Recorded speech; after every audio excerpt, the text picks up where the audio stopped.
BMW recently unveiled the facelift for the current 1 Series hatchback. It's undoubtedly an improvement over the old model, but I couldn't help but see it as a Kia Ceed with a different badge.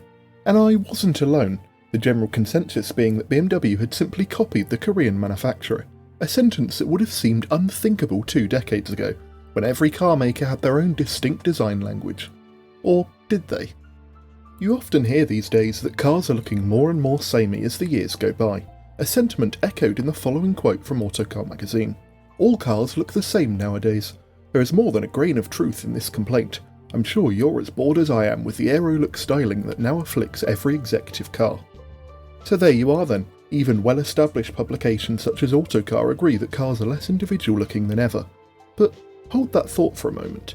Notice a reference to executive cars? Seems a bit out of place in a modern article, what with crossovers and SUVs being the norm, don't you think? And you'd be absolutely correct in pointing this detail out, as the article that quote originates from is not a modern one. In fact, it's not even from the 21st century. The article in question, Are They By Any Chance Related?, is from the issue dated March 11th, 1992. To put this in perspective, the issue also contains a road test of the Rover 800, the reveal of the production Ford Escort Cosworth, and a twin test of a Daihatsu Mira and Rover Mini, written by James May. And yet, despite this supremely 90s content featuring throughout, the seemingly modern idea of all cars looking the same nowadays is clear and present. The question that must be answered now then is, why has this phenomenon, that all modern cars look the same, persisted for so long? Before we move on to answering this question directly, we need to establish a bit of background for why cars end up looking similar in the first place. And, as luck would have it, the Autocar article contains a quote summing up the first reason rather well. Talbot, Sunbeam, Hillman and Humber were incorporated into the Roots Group, while Riley and Wolseley merged into the Morris Empire. Over in the US, Cadillac, Buick, Chevrolet, Oldsmobile and Pontiac were part of GM, which had also absorbed Vauxhall and Opel, while Plymouth and Dodge were part of Chrysler. Standardization of design just made economic sense. That final sentence is the key. In our family of brands-obsessed world, design naturally becomes homogeneous over time. The obvious path to similarity is through shared parts, a classic example with the BL door handles, but in more recent times VW's all-encompassing MQB platform has had far greater consequences for design. A lesser known route to visual conformity, however, is the shared designer. For a visual representation of this effect, we can look to the Aston DB9 and Jaguar XK X150, launching in 2004 and 2005 respectively. Both were designed by Ian Callum, and you can tell. Don't get me wrong, both are beautiful cars, but they very much look like different design concepts for the same vehicle. I can easily imagine a half-and-half design mock-up.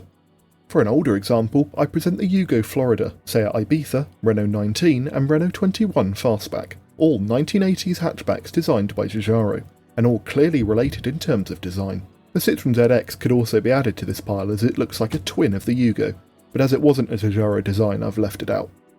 The design homogeny stemming from shared parts and designers is certainly a major part of the similarities across design, but of course it can't account for the whole phenomenon.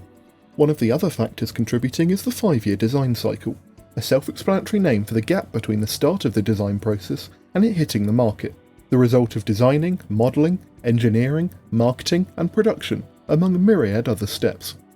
This gap means that by the time designers see glimpses of contemporary rival designs also in development, be they through teasers, spy shots or otherwise, it is already too far down the process to change any major design aspects.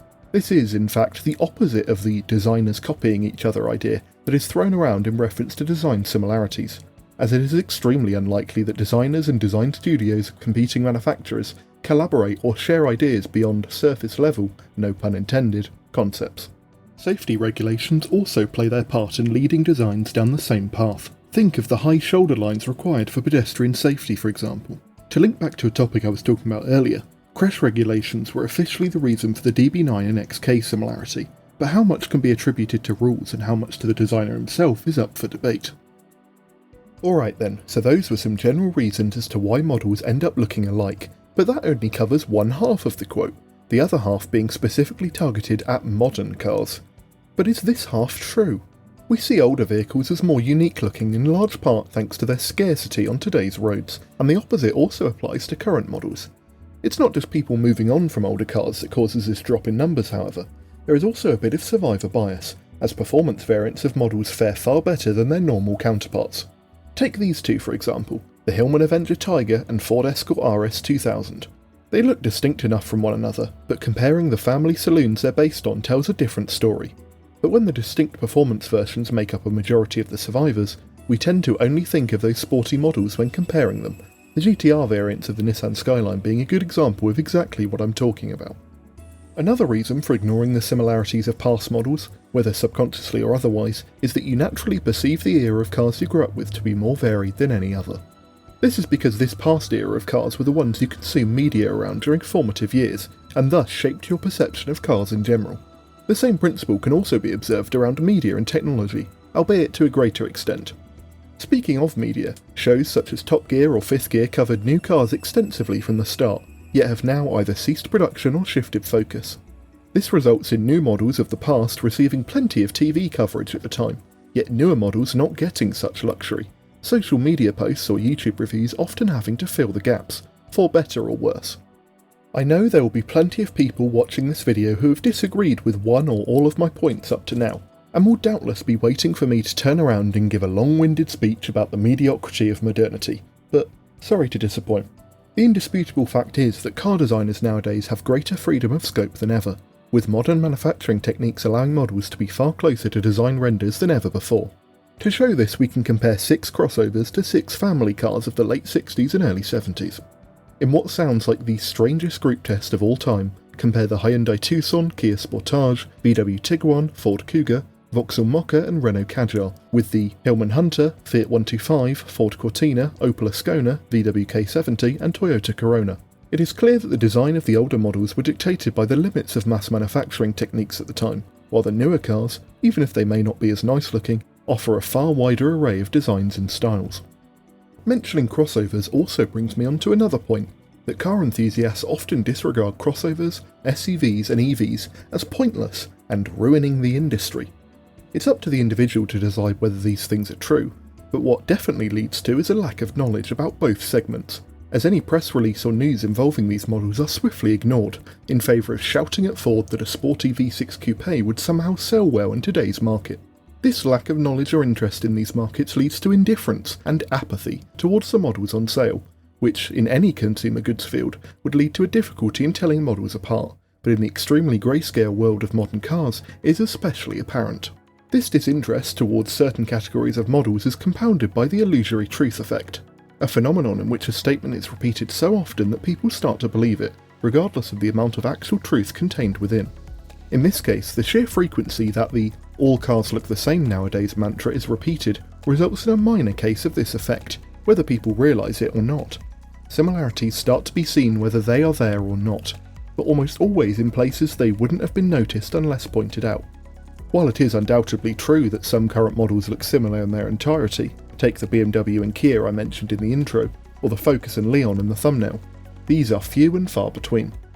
More commonly, similar styling details will be called out nowadays, rather than similar overall design. The difference being, for example, the grilles of Ford and Aston Martin in the 2010s, rather than the bodies of the aforementioned Hunter, 125, etc. And this is an important distinction, as it is the difference between what you only see in comparison photos on the internet versus what you notice in person, respectively. To be honest, the bland colour palettes of today's model ranges have a far greater effect in causing visual monotony on the roads, but automotive paint colours is a conversation for another day, and another video. For now though, if you only take one thing away from this video, I hope it's this. Next time you say all modern cars look identical compared to older ones, just remember that people were saying the exact same thing 30 years ago.